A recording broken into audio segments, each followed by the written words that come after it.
weekend. We are officially underway with the Olympics, which was exciting. It was nice to, I don't know, nice to just have stuff go throughout the day. On being a East Coast bro, it's kind of nice. Wake up, some stuff's already going on. You get to watch everything live.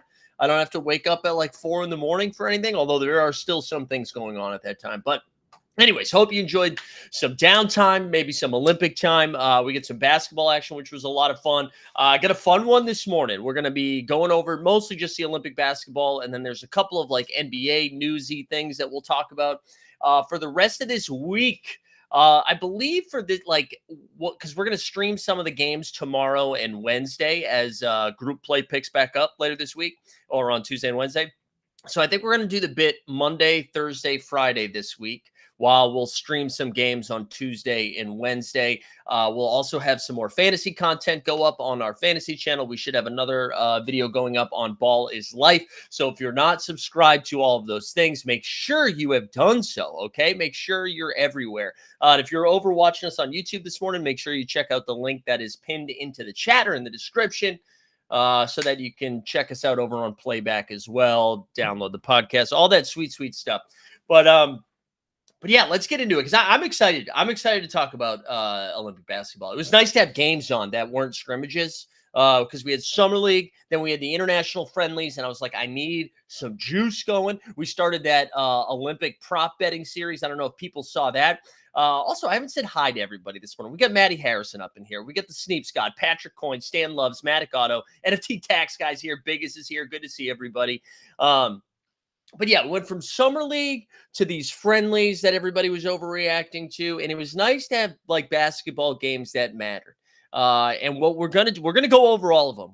I got notes on all of them. I watched all of them except for which one was it? South Sudan and Puerto Rico, because I did not have that dog in me on a Sunday morning to get up and go after it and watch that game. So I missed that one. It was highlights only for me, but let's get going. And we're going to start with the USA and Serbia, which we shout out to everybody that tuned in on playback as we streamed that game. That was a lot of fun. Shout out Weisberg and Sneeps for coming on the show. But we had Weisberg down bad on Tatum, says Stan Loves. We're going to talk about that, but let's do the game first before we do the drama.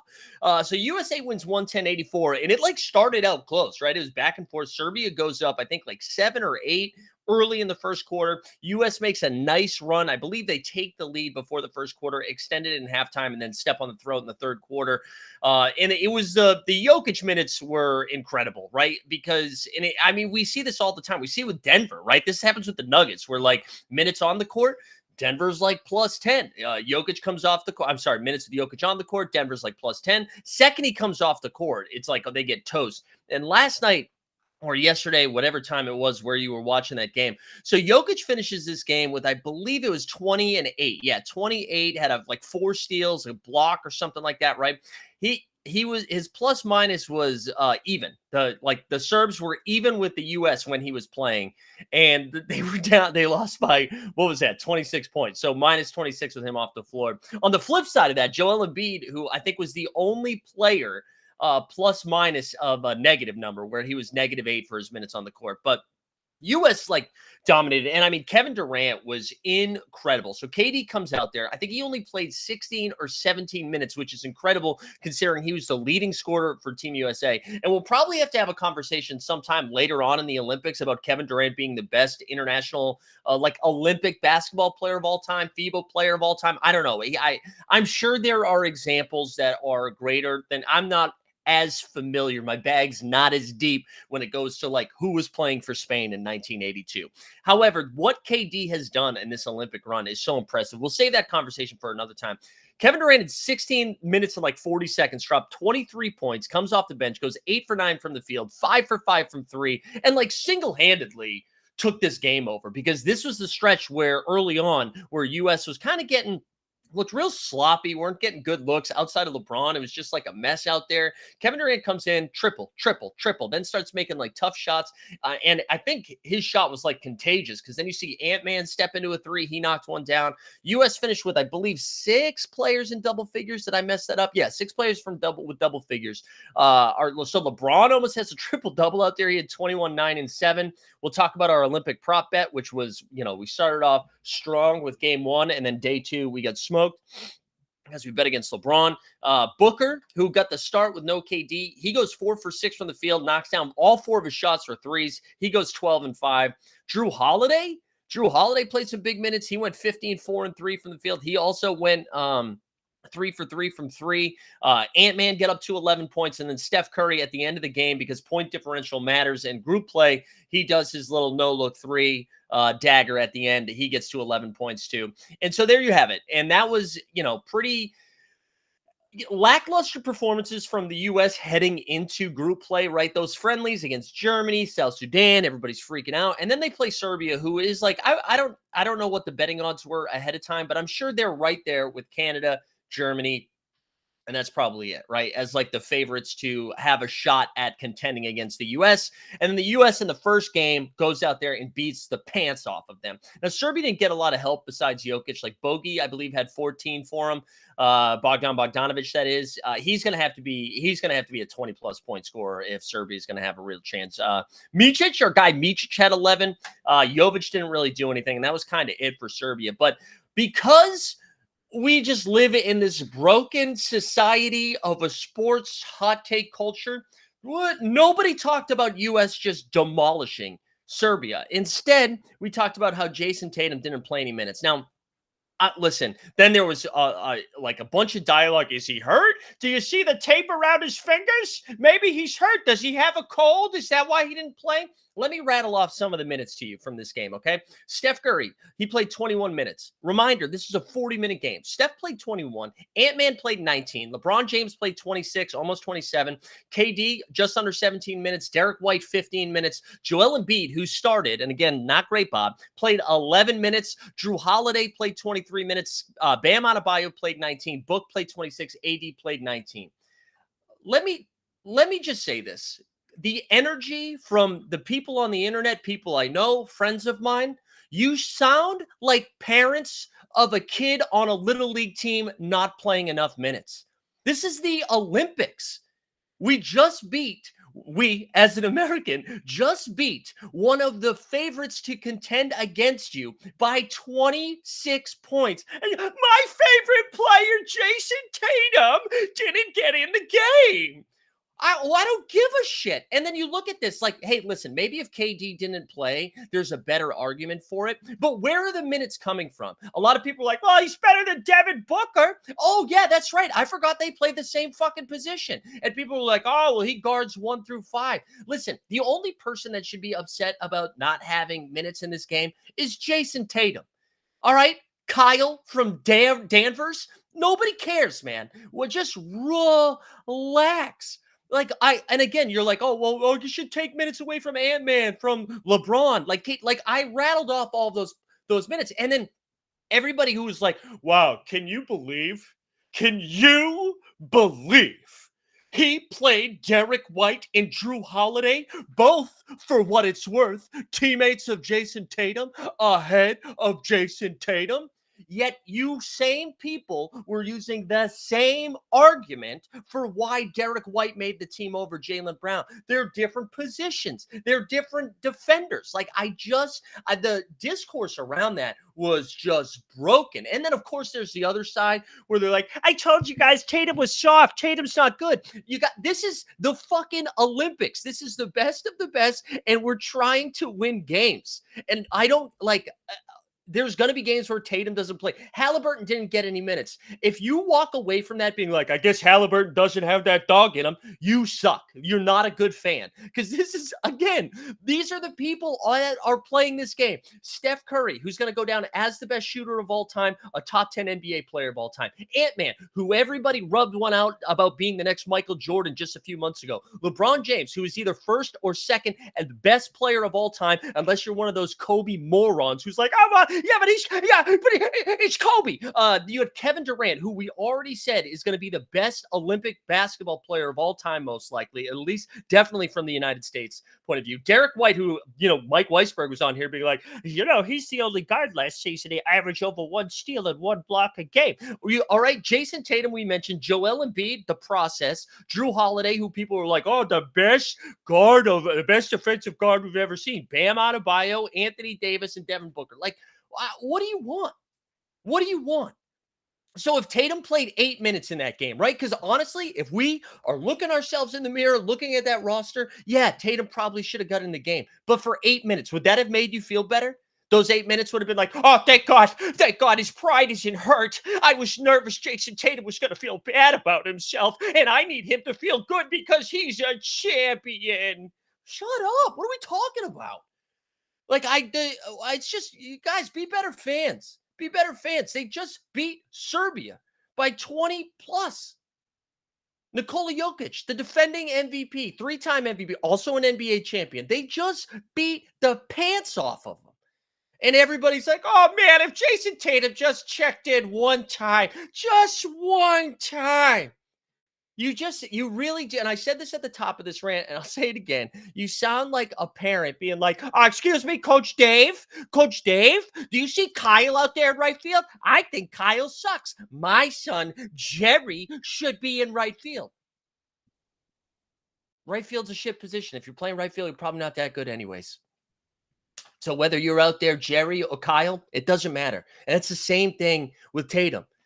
Like, yeah, cool. He would have played 8 to 10 minutes. And then okay, so they play South Sudan the next game. And if he plays like 12 minutes, is everybody like, oh, yeah, okay. Like, well, who cares? Oh, man. Tessa said they should probably just take 7 All-Stars and the rest role players. I mean, listen, I can't believe we're going to say like, hey, maybe Bill Simmons knows what he's talking about. But he was saying this in his podcast leading up to the Olympics, where it's like, the reason you play Derek White or you pick Derek White over a Jaylen Brown as a replacement for Kawhi Leonard is you need people that are comfortable being like, hey, you might not play this game. Because again, this is the Olympics. And they're trying to win games, not pat everybody on the head and say, good job, Barbie. Oh, God, it's just crazy. Tim Legler said Kerr was disrespectful to Tatum. Why? Why is it okay? We're all saying bench Embiid, right? So if Embiid didn't play, is everybody having the same conversation? Why is it disrespectful? They have 12 guys on the team, 5 play at a time, and it's a 40-minute game, not a 48-minute game. There's going to be 2 people every game that pretty much doesn't get in as long as it's a competitive game. And then people are like, oh, it's a 26-point game. Rotations don't matter. Well, you can't say point differential matters and then blowouts don't matter. You know what I'm saying? It's all the same thing. And so what if he made all NBA? All of those guys we just listed off. And then, like, every podcast we've listened to leading up to the Olympics, like, well, it's important to have role players, right? You can't have 10 stars out there. If you have 10 stars, nobody knows how to do the dirty work. So then they play the guys that know how to do the dirty work, and everybody's like, my star didn't get into the game. What are we talking about? Oh, it was so dumb. I just couldn't believe it. They beat Serbia by 26 points. LeBron James, who is closer to AARP than getting drafted again, was incredible in this game. He was awesome. He had too many turnovers, but was awesome.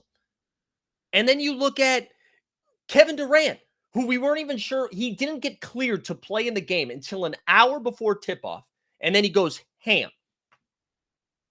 We should be talking about that. Or how we have freaking Bam Adebayo and Anthony Davis coming out and playing the 5 and the 4 together off the bench. And that's the other thing. Like, you want Tatum to get in there. Is Tatum playing the 3? So who's he playing over from? Who's playing the 3? Or is he playing the 4, which is his natural position? But they're playing Bam out the 4 because they need them. They need a player like Bam. Anyways, I don't know. We've already done like 13 minutes on this. It's just like, I just thought it was insane. And it's like still going on. I just thought it was insane. I'm like, who are you doing this for? I promise you, Jason Tatum doesn't need you out there standing with your chest being like, play my guy more. He's fine. He just won an NBA title. He signed a $300 million extension. He's not going to, and you know what? If he feels disrespected, then fucking buck up and come back next year. Do it again. Oh my God. Unreal. All right. Should we reset the table? How's everybody doing? Was that okay? Was that too loud? Does anybody disagree with that? Also, hey, what's up, YouTube? If you're over on the YouTube, come check us out on playback. Common Man, I disagree with that. I mean, like, I don't know how many times Tatum has been like considered a cocky, arrogant guy that he needs a slight. I thought he handled it well. Oh, and this is the other thing. People were like, I saw a bunch of this. you could tell the difference in a player based on how Tyrese Halliburton was reacting to not playing and how Jason Tatum was reacting to not playing. As a body language guy, I could see that Hallie was like, yes, I am happy to be here. And Tatum was pouting. They're different people. I've only seen Halliburton smile his entire life. Like he's just smiled every single time he saw him. He's at the dentist probably smiling, right? And Tatum's a lower energy guy. Like, what are we talking about? It's so dumb. People suck, man. People suck. Manic Auto with the question of the chat so far. When are we getting Olympic moments? Great question. Great question. Listen, if I know Dapper, if they could mint it, they would, you know? All right, anyways, Team USA takes on South Sudan Wednesday, I believe at 3 p.m. Eastern Standard Time. We'll show that game over here on the playback streets. Do we have any visitors here today? Who's hanging out? No, I see Stubbs made it. Let's go. Snoopaloop's here. Love to see it. Jack B, let's go. Botavine, the gang's all here. We'd love to see it. Love to see it. Fluid voice over the moments. You know what? This is a good time to say Dwayne Wade's crushing it. I'm a big fan of what Dwayne Wade's doing. He reminds me of like the first time I wrote a good joke. And then I would use that joke in every set that I would do. I was like, man, I finally wrote a good joke that I feel comfortable with. So every open mic, every time I got booked on a show, I would make sure to use that joke. That's what Dwayne Wade did yesterday. And I understood it. It was a relatable moment. LeBron James would make a play. His pronouns are he, him. I get it. That's a good line. It is a good line. I think, and I said this yesterday, Dwayne Wade's bag on the court might be a little bit deeper than it is off the court. So I think that's what we need. NFT tax. Okay, we can do the Jaylen Brown thing now too. I mean, yeah, Jaylen Brown getting a little messy. I think that was taken out of context a little bit. I listened to the interview, and I even Mike had mentioned it too yesterday. I think what he was saying, there's just like a lot of stuff going on behind the scenes. And then everybody was like, there's always drama with Team USA. Remember Isaiah Thomas? I gotta be honest, like, yeah, sure, Jaylen Brown maybe should feel like he should be there. I don't care about this story anymore. Unless you have something that's really like Nike went out of their way to be like, we're not a Jaylen Brown guy, get him off. I don't really want to hear about this anymore. And I'm sorry, no disrespect to JB. I love you, Jaylen Brown. Should have been third team All NBA. You had my vote, even though I don't have a vote. And yeah, you could have been on this team for sure. But again, we'd be having the same conversation because if Jaylen Brown was there and not like Derek White or Drew Holiday, you know who wouldn't have played yesterday? Jaylen Brown. And then we'd be doing the same gosh darn thing. Why did I censor myself there? We'd be doing the same gosh darn thing about Jaylen Brown. Be like, can you believe the Eastern Conference Finals MVP, the NBA Finals MVP, didn't get into the court one single time in a 26-point blowout? That's what we'd be doing. Unreal. I probably should woke up my wife. She gets to sleep in today. I feel bad. Maybe Missoula should take. Why? What? Who cares? They just won by 26. Just take the Boston stick out of your ass for a few minutes. Team USA just beat Serbia by 26 points.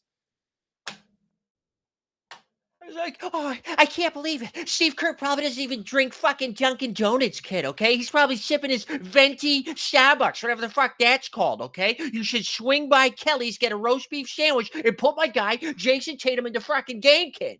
That's what everybody sounds like. God damn. I wanted to make shorts out of this, but I swore way too much to use any of those. All right, should we talk about some of the other games? You guys want to catch up around the league here? All right, let's do it. We're going to go rapid fire to get us caught up from some of the other stuff. Okay, so we had, dude, shout out Josh Giddey outside on the court. Shout out Josh Giddey on the court. I don't know what's going off the court, okay? Giddey led Aussie, oi. I actually thought Spain was going to be favored in this game, and I went back and looked, and Australia was favored by 2.5 points, I think. But Giddey dropped 17, 8, and 8. Also, Jacques Landale, 29 and 5. That great performance from him. Patty Mills had 19. Dyson Daniels with 13 and 7. And Spain was pretty quiet, outside of Santi Aldama. So shout out to Memphis Grizzlies. Santi Aldama balled. Santi went 6 for 8 from 3, dropping 27 points. Incredible stuff. Snoop said, can you do a whole show in a Boston accent? Snoop, we've done that. It's been a long time, though. We did that Man, that was probably like 2 or 3 years ago, and then I remember some people were really pissed, but that's when we had, like, 200 people tune into the morning show because Top Shot still mattered. Um, but anyways, good win for Australia, so they pick up, 2 points. I forgot this is how it works too, right? You get 2 points for a win and 1 point for a loss or something like that. I forgot you, like, accumulate points for getting losses, which again, that's really? Really? All right. Anyway, so Australia gets their first win. Second game of that day, Germany and Japan. In Germany, Japan was keeping this close. They were hitting some outside shots for a little bit, and I was like, "Oh man, are we going to see a little upset?" Because the Germans, who are the reigning FIBA World Cup champs, they like. I like Germans team. I'm not gonna lie. I put a little bet down. Germany 30-1 to win the Olympic gold. Don't tell anybody because I'm proud to be an American. Franz Wagner had 22 points and 6 dimes. How about Daniel Tice, huh? The Tice man, 18 and 7. Dennis Schroeder had 13 and 12. Mo Vags had 15 and 5. For Japan, right? I'm going to tell you how many points Rui, or like Rui's stat line. You're going to be like, wow, what a game from Rui Hashimura. Rui dropped 20 and 10. Wow. And then he went 4 for 19 from the field, and he was a minus 22 on the court. And then Yuta, he dropped 16, and then Hawkinson, Josh Hawkinson, who, if you just read that name, I don't know if I would have guessed that he played for Japan.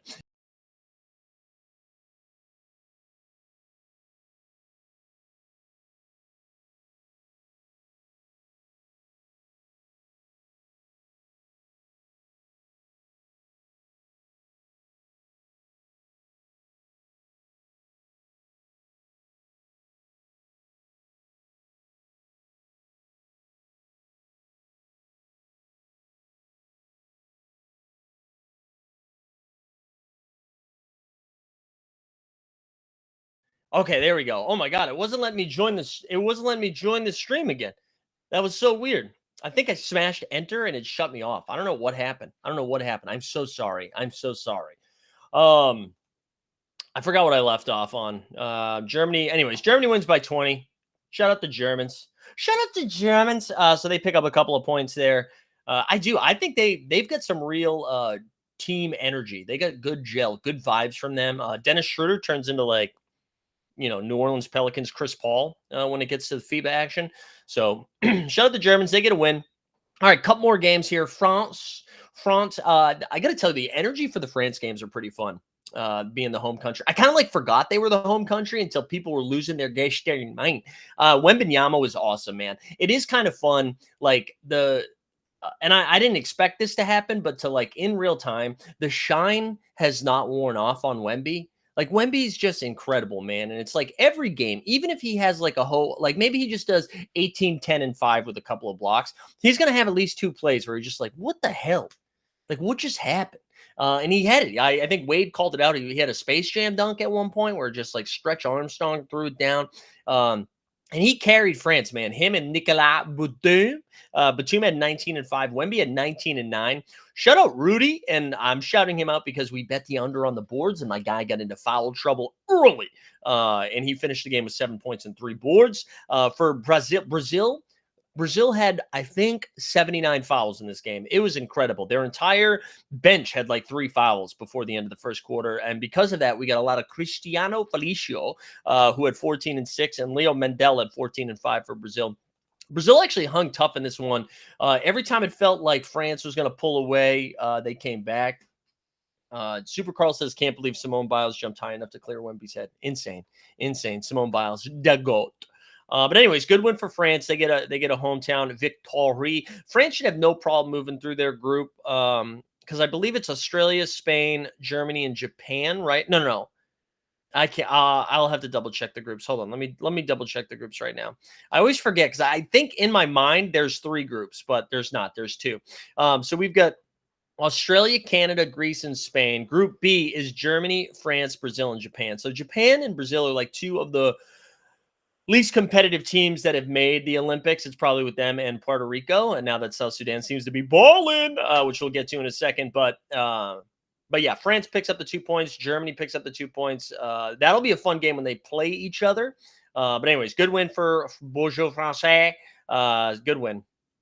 2 games left. So Canada and Greece. This is a spicy one because it felt like Canada was dominating. And then Canada, the last 3 minutes of the game, kind of did some Boston Celtics stuff, right? Where they're like, hey, we get this big lead. Let me see if we can choke it out. And that's kind of what happened, right? But they held on. They held on because Shai Gilgeous-Alexander, and I tweeted this out, I don't think I trust anyone that does not like Shai Gilgeous-Alexander. I think if you're like, I don't like his game, I don't like his vibe. Even if you don't like his commercial, I don't know if I trust you. Like, I wouldn't ask you to, I wouldn't ask you to walk my dog. You know, I wouldn't trust you. Shai is the best. Boston Base, I feel like you're just getting here. You missed a big JT rant at the beginning. So recommend the rewatch if you get a chance. But anyways, Shai was cold, man. 21-7-5. And like, just as the game felt like it was slipping away, he just had this beautiful, like, he plays at his own pace, and it's just, I feel like it's really hard. Like, he's kind of like Luka in that way, where like Luka is constantly in control, but Luka kind of moves it in a slow, methodical way, where Shai's like a little bit more herky jerky, I think. But anyways, Shai finishes 21-7-5. RJ Barrett, huh? RJ Barrett.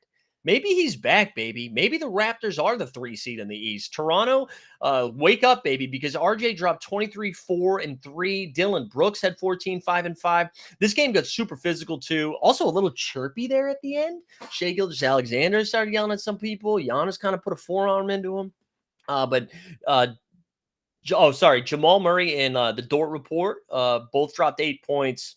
The thing though, I was going to say, Dylan Brooks and Lou Dort both fouled out of this game, which I thought was pretty impressive. They both fouled out, and they hold on to win this game 86-79. Giannis went for 34-5. The only other guy to get into double figures, and let's see how I pronounce this, Kostas Papanikolaou.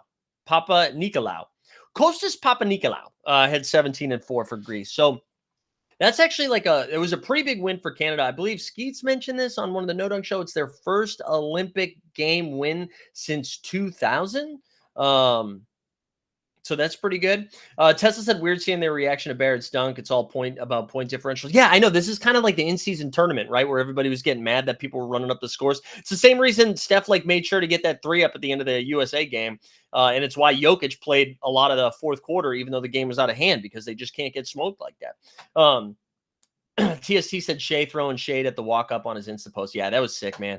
That was sick. I mean, I'm telling you, I don't trust anybody that doesn't like Shai Gilgeous-Alexander. He's a baller. But anyway, so this is Group A, right? So Australia gets a W. They have 2 points. Oh, Canada has 2 points. And then you got Greece and Spain, both with 1 point. Now, I believe Greece plays Spain in game 2, or at some point Greece is going to play Spain.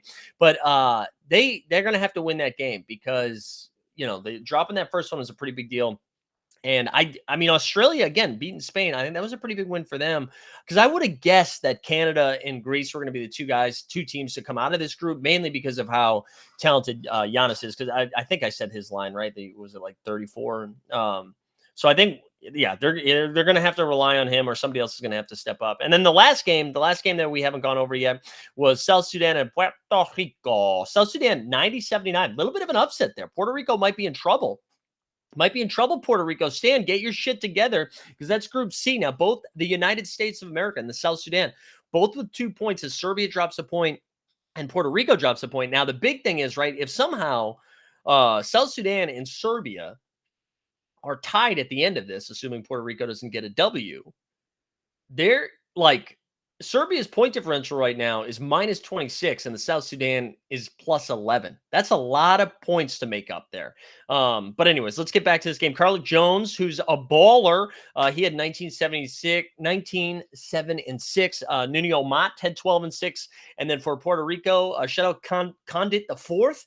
He had 13-6. Jose Alvarado had 26-5. And then Celtics legend Tremont Waters, 18-4, but tough loss for Puerto Rico. They were favored in this game. And I mean, maybe those friendlies building some momentum for the South Sudan here after losing a tight one to the US of A. But that's a big win for them, man. And pretty, for those unfamiliar with the story, I'm sure you've heard Weisberg talk about it at times, or I've heard it on podcasts about how they seriously weren't even playing on indoor courts as as recent as like a couple of years ago, and the fact that like Luol Deng has put a ton of money into this to making this happen, and it's pretty exciting stuff. Pretty exciting stuff to see. So I'll share screen. Let's go look at the groups here so everybody can get a little feel for what's cooking before we get into the next games. And then again, just like a quick wrap up of anything else that we missed. So here we go. So Group A, Aussie, oi, oi, oi, 2 points. They have a 12-point differential. Canada with 2 points and a 7-point differential. Greece -7, Spain -12. So that's Group A. Let's show the games here. So upcoming games, we got Spain and Greece. That's on Tuesday. And then also on Tuesday, we have Canada and Australia, which will be the battle for first place in Group A. But I think because of I think Canada is going to struggle with teams that have big old bigs, right? And with Australia, it's like Jock Landell, and that's kind of it. Like they got a lot of long, wiry dudes, but not like big, bulky bros, like the way that Giannis kind of dominated. I don't think you'll see that from Australia. So Canada should be able to hang with Australia. Spain will be interesting because they get the Hernan Gomez bros, so maybe that gets a little wild. Going back to South Sudan, Tesla said I've thrown that stat out before. 10% of the league is African or has a parent born on the continent. Yeah. Steve says, you missed my horrible question. Do you think Steve Kerr will remove his sleeves for more aerodynamic? Oh, I'm glad you brought that back up to me, Sneeps. Not going to answer it, but thank you for reminding me that I missed it. All right. Oh, no. What happened? Let's go back. All right. Group B that we mentioned, Germany and France. Germany +20, France +12, and then you got Brazil -12, Japan -20. Japan might be donezo. Those games coming up both on Tuesday, I believe. Yes, Japan and France, Brazil and Germany. And then Group C, we were just going over those. The US of A +26 with 2 points, South Sudan +11 with 2 points, Puerto Rico -11, Serbs -26. In those games, we got Puerto Rico versus Serbia, and that is going to be a massive game because Serbia is going to, and this is going to be tough for Puerto Rico because, again, talking about the big things like Jokic should absolutely eat if he wants to. But to make up that point differential, Serbia is going to have to try to blow people out. And then, again, 3 p.m. Eastern, we have the USA against the South Sudan. So that is the Olympic basketball wrap-up, baby. I'm enjoying it though. I like the FIBA rules. I like the 5 fouls. I like that we don't get the foul baiting bullshit anymore. People aren't just letting the jumper go and then diving to the ground. I like the no goaltending. I like that. The only thing that's it's taken me a little bit getting used to is every time they sub, right? It's just like like there's a big honking noise every single substitution. That's a little jarring throughout the game, but I'm enjoying it.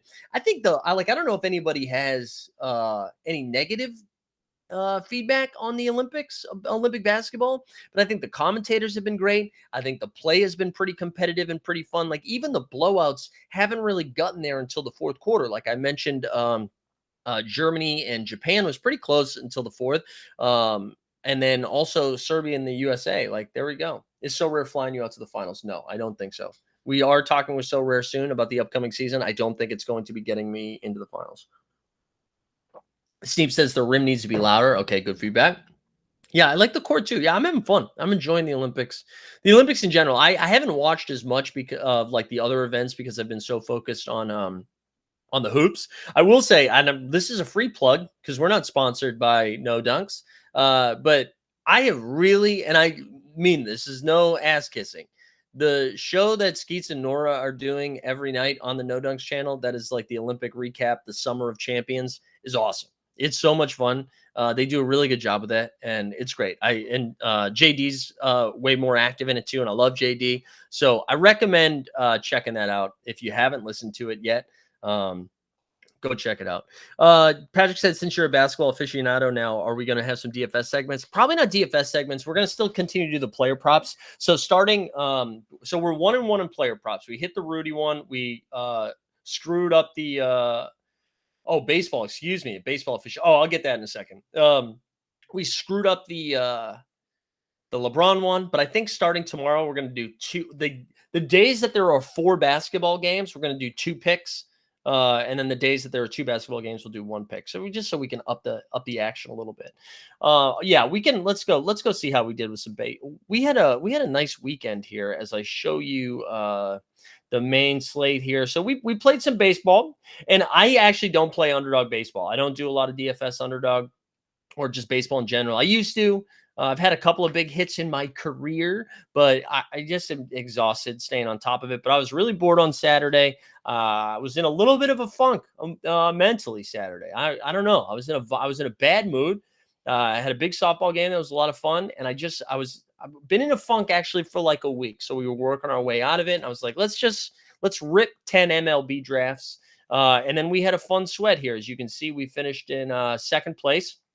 You see, shout out Ronel Blanco, who had 9.33 points, and then Christian Walker. Josh Bell went yard. Judge with a 40 bomb. O'Neal with 41, and then Abreu with 20. What was brutal, as you can see, we finished in second by 3.33 points.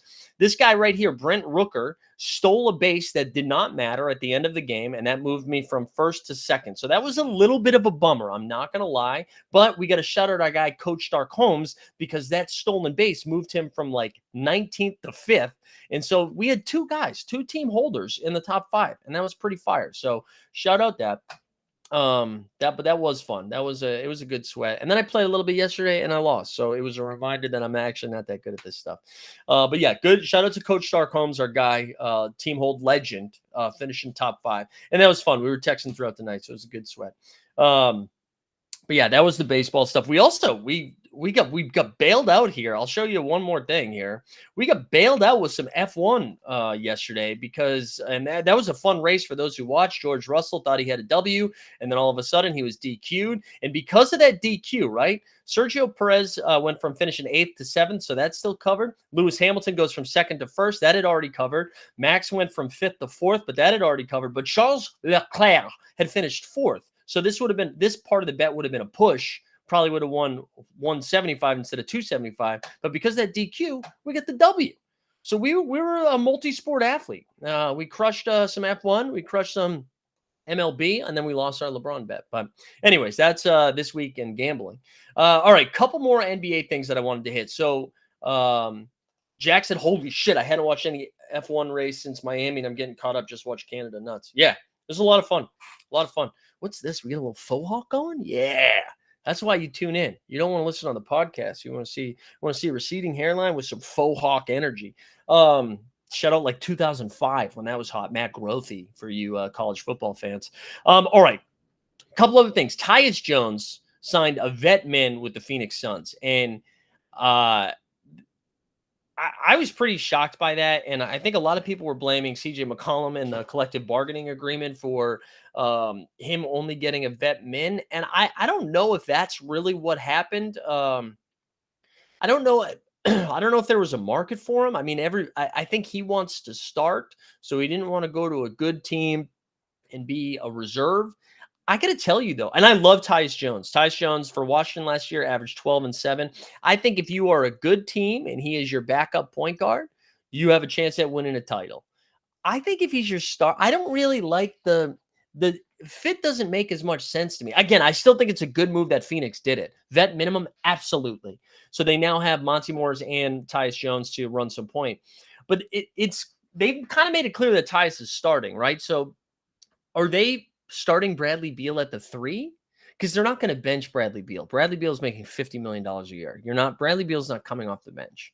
So that means Bradley Beal is going to be guarding wings. And I don't see massive upside on that. I mean, again, I still think you got to get Tyus Jones, but I feel like you just let Booker run the point. You can still have Tyus Jones play like 26 to 30 minutes a game. Just have him come up, run with the second unit. He can play a little with Bradley Beal, play a little next to Booker. Like, I feel like that makes the most sense, and maybe that's what happens come December. I don't know how other people feel about that. I don't know. The fit was a little funky when they said, oh, he just wants to start. Tesla said, I don't think they plan on guarding anyone. This feels like a pure offense play. Hey, maybe they're trying to be like the best possible version of Trae Young at the Atlanta Hawks. They're like, what if we just score 160 points a game? Then what? Zach Lowe did a good segment on the Suns in one of his podcasts recently. Just kind of talking about like everybody mentioning that because they are not healthy, that's why they haven't been effective. And then he rattled off the numbers with all of their players playing at the same time, and it wasn't that impressive either. But I don't have those numbers in front of me. But anyway, so there you go. We also have, let's see, what else did I miss here? Oh, Charles Barkley. So TNT's officially firing the Sioux. What? Firing the Sioux? TNT is officially filing to a lawsuit, firing the Sioux. We were having a stroke. Filing that lawsuit against the NBA, which I'm sure that's going to go well. But Chuck was already, I think he was on the Dan Patrick show, just kind of already setting himself up to get paid elsewhere. So we'll see if Chuck goes to ESPN. I imagine it sounds like reports are ESPN's ready to drop a bag on Chuck and Ernie specifically. I imagine they're already paying Stephen A. Smith so much money, so I don't really know I don't know what they're gonna do. I don't know what they're gonna do. A couple of months ago, he did say he was retiring. Yeah, but he just wants to get paid, Maddie. He just wants to get paid. That was all a negotiation tactic. Oh, you're gonna take the NBA away from TNT? Well, I'm done though. But then the idea of getting paid $20 million a year or whatever it is sounds nice, right? So we'll have to see what happens with that. I'm sure that'll continue to be spicy. And then the last thing that I had was shout out Thibodeau, the Bing Bong Boys. They extended Tibbs. Tibbs' contract was up at the end of next season. They extended him through the 27-28 season. That'll be right around when everybody's broken down on New York from playing 45 minutes a game. But well-deserved. The Knicks, I feel like, are kind of a fun bet to win the East. Their line moved too much, so it's probably doesn't have the same amount of value, or at least like regular season. I could see them being the number one seed with Porzingis missing a ton of time. But now that Tatum feels disrespected and Jaylen Brown is being, I was going to say the black hand, but that's not what I'm looking for. What's the phrase that I'm looking for? The powers that be, something like that, are holding them back. Maybe they both come out ready to average 30 and 10. So we'll have to wait and see. Yeah, maybe Tatum gets fired to sue. Yeah, see, you know what, guys? I'm vulnerable like that. Even Mike Zakarian makes mistakes. Even Mike Zakarian makes some mistakes. That was it for my agenda. If you guys have anything else you want to get into, put it into the chat. Just a reminder. So this is the schedule for this week. So we'll stream I'm going to try to stream the Canada game tomorrow, depending on, I think that's at like 7:30, right? I'm going to try to stream the Canada game tomorrow, depending on what type of shape I'm in. And then Wednesday, we'll stream the Team USA game. We'll have a piece of content go up in the next 2 days on the Fantasy channel. On Thursday, the NBA bit will return, and then on Friday, the NBA bit will return. Yeah, we'll the 3-on-3. I'll see if we can get that streamed. I'll see if we can get some 3-on-3 tomorrow. I do like watching the 3-on-3. I'm not really. You seem NFT tax guy. You've brought up Jimmer Fredette a couple of times this morning. You seem a little bit more jacked up for Jimmer than I do. But yeah, 3-on-3, that'll be fun. I'm actually more excited to see the women's team play than the men's team, but that will be fun. Also, I saw Manicato said PuffCon. Speaking of Comic-Con, you see that video going around? Of the Doctor Doom reveal of Robert Downey Jr.? You guys see that on social?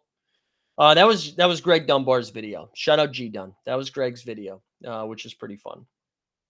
Bottomline says Dutch team really sucks at 5x5, but not 3-on-3. I wonder if they knew their 5-on-5 team sucked, so they put their efforts towards the 3-on-3 team, where everybody else is putting their effort towards their 5-on-5 team. You know, maybe they're doing a little gamesmanship, a little strategery.